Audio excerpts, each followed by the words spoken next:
nyine icubahiro umukuru w'igihugu c'u Burundi ahejeje guha umubonano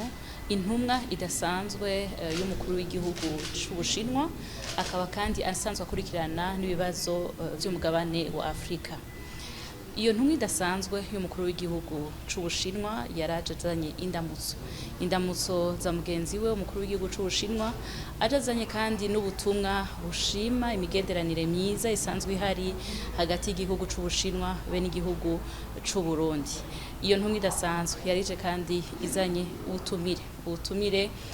ku mukuru w'igihugu c'u Burundi kugira ngo azashobore kwitaba inama izohuza abakuru b'ibihugu biri ku mugabane wa Afrika be n'igihugu c'Ubushinwa kugira ngo babandanye barabira hamwe ingene imigenderanire hagati y'ico gihugu n'ibihugu vyo ku mugabane wa Afrika yobandanya itsimbatara mu gushigikirana mu bikorwa no mu migambi y'iterambere.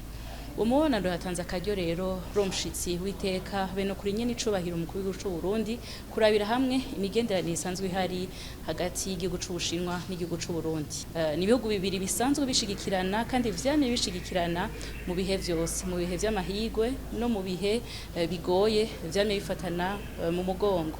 Igihugu c'Ubushinwa musanzwe muzi ko gisanzwe gishikira n'iterambere ry'u Burundi mu bisata bitandukanye, novuga nk'isata c'inyubako, igisata c'uburimyi, igisata c'amasoko ntangaguvu be n'ibindi. Karakaryo rero ko kubandanya biyemeza kandi kubandanya bashigikirana na cane cane ko niyo nama izotanga akandi karyo ko kurabira hamwe iyindi migambi mishasha iza yuhira isanzwe ihari kugira ngo Uburundi bushobore gushika ku iterambere bwifuza kuri yambona kazoza, akaba kari n'akaryo kandi ko kwemera kandi yuko bagiye kubandanya bashigikirana kandi si ku rwego novuga nti hagati gusa ariko no mu rwego mpuzamakungu birashigikirana kugira ngo inyungu z'ivyo bihugu zibandanye zikingirwa, amahigo yabo abandanye